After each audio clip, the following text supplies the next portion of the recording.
Hey developers, this is Shebla Shari and welcome back to the Java tutorial for beginners। आज की इस video में हम लोग कवर करेंगे जावा के अंदर कॉमेंट्स को। सो गाइस, अगर आपने मेरे चैनल को अभी तक सब्सक्राइब नहीं किया तो काइंडली उसको सब्सक्राइब कर लीजिए और बेल के आइकन पे लाजमी क्लिक कीजिए ताकि हर आने वाली वीडियो की अपडेट आप तक आ सके। सो आइए स्टार्ट करते हैं अपनी वीडियो को।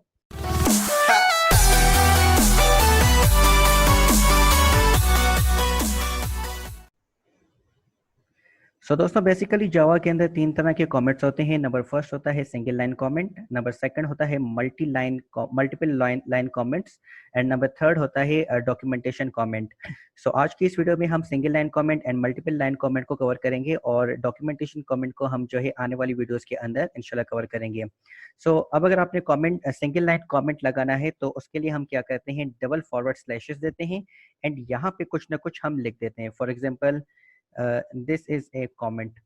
ठीक है, तो ये हमारा सिंगल लाइन कमेंट है, बल्कि इसको हम कह देते हैं this is a single line comment.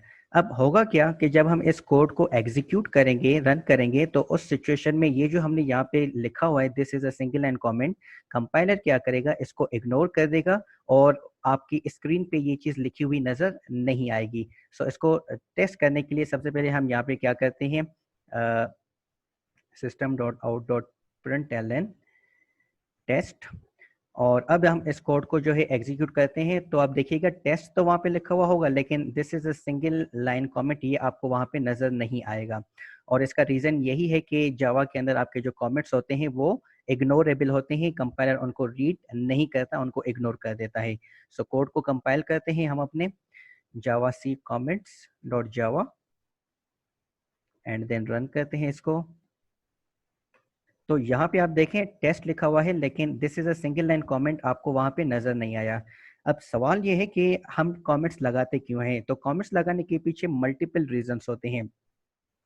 एक तो हम कमेंट इसलिए लगाते हैं जब हम कोई भी बड़ा प्रोजेक्ट बना रहे होते हैं, बड़ा सॉफ्टवेयर बना रहे होते हैं, तो उसके अंदर हमारा हजारों और लाखों लाइनों का कोड होता है। तो वहाँ पे हम डिफरेंट डिफरेंट लॉजिक्स को इस्तेमाल करते हैं। अब होता क्या है कि अगर हमने एक बड़ा सॉफ्टवेयर बनाया है जिसको बनाने में हमें कई दिन या महीने लग गए थे, और जब हम उसी कोड को 1 साल या 2 साल के बाद जब हम उसको रीड करते हैं तो हमें समझ में नहीं आ रहा होता कि यहाँ पे ये जो मैंने लॉजिक लगाई हुई है इसके पीछे रीजन क्या है। तो उस टाइम पे हम खुद ही अपने कोड को देख के परेशान हो जाते हैं कि ये चीज मैंने यहाँ पे क्यों लगाई थी, इसके पीछे रीजन क्या था। तो जब भी हम कोडिंग करते हैं, जब हम सॉफ्टवेयर बना रहे होते हैं, तो वहां पे हम कमेंट्स लगा देते हैं कि भाई ये हम इसलिए यूज कर रहे हैं। फॉर एग्जाम्पल, ऐसे हमने कोई ना कोई कमेंट लगा दिया और इसके नीचे हमने कोड लिख दिया। तो अब होगा क्या कि जब हम 1 या 2 साल के बाद उस कोड को जब दोबारा रीड करेंगे तो ये जो हमारे कमेंट्स होते हैं ये हमें रिकॉल करवाते हैं कि नीचे जो आपने ये लॉजिक लगाई है इसके पीछे ये रीजन है। एक तो ये पर्पज है। दूसरा ये पर्पज होता है कि जब हम सॉफ्टवेयर हाउसेस के अंदर काम कर रहे होते हैं तो एक प्रोजेक्ट के ऊपर हम कई डेवलपर्स काम करते हैं। तो अगर मैंने एक लॉजिक लगाई है, वो तो मुझे पता है कि मैंने ये लॉजिक क्यों लगाई है। और एक ही प्रोजेक्ट पे हम मल्टीपल बंदे काम कर रहे हैं, तो दूसरे बंदे को बताने के लिए कि यहाँ पे ये जो मैंने लॉजिक लगाई है इसके पीछे ये रीजन है, तो वहाँ पे हम कमेंट लगा देते हैं ताकि कोई भी डेवलपर वहाँ पे हमारी टीम में उसको पढ़े तो उसको आइडिया हो जाए कि हाँ ये चीज हमने इसलिए यहाँ पे लिखी हुई है। ठीक है। तीसरा इसका जो पर्पज होता है वो ये होता है कि जब हम जो है बड़े बड़े प्रोजेक्ट्स बना रहे होते हैं तो वहाँ पे हमें बड़े बड़े मसले भी आ रहे होते हैं, तो काफी दफा हमें अपने कोड को टेस्ट करना होता है। तो टेस्टिंग पर्पस के लिए हम क्या करते हैं, कुछ कोड को कमेंट कर देते हैं और फिर हम उनको चंक्स के अंदर एग्जीक्यूट करते हैं देखने के लिए कि क्या ये मसला यहाँ पे आ रहा है या यहाँ पे आ रहा है। तो यहाँ पे मैं सिंपली क्या कर रहा हूँ, 2 लाइनों का सिंपली कोड लिख रहा हूँ। यहाँ पे मैं एक दफा और system.out.println लिख रहा हूँ और इसके अंदर हम लिख देते हैं test2। अब test2 को मैंने सिंपली क्या कर दिया है, यहाँ पे कमेंट कर दिया है, डबल स्लैश मैंने यहाँ पे लगा दिए, तो ये आपका कमेंट हो गया। अब जब हम इस कोड को रन करेंगे तो आपके पास टेस्ट लिखा हुआ आएगा, लेकिन test2 लिखा हुआ नजर नहीं आएगा क्योंकि आपका जो कंपाइलर है वो इसको इग्नोर कर देगा। तो मैं फाइल को सेव कर रहा हूँ और यहाँ पे आके हम अपने कोड को दोबारा से कंपाइल करके रन कर रहे हैं। तो यहाँ पे देखें सिर्फ टेस्ट लिखा हुआ है, test2 आपका प्रिंट नहीं हुआ, कंपाइलर ने इसको इग्नोर कर दिया। तो जब हमारा कोड बड़ा होता है तो टेस्टिंग पर्पस के लिए भी हम कमेंट्स वगैरह का इस्तेमाल करते हैं ठीक है जी।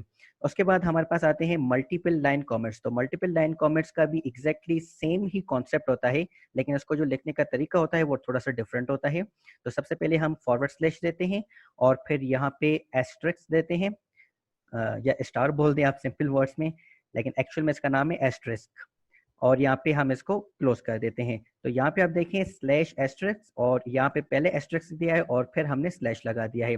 और इसके अंदर अब हमें जितनी भी लाइनें लिखनी होंगी वो हमारी मल्टीपल लाइन होगी। जैसे for example this is multiple lines comment.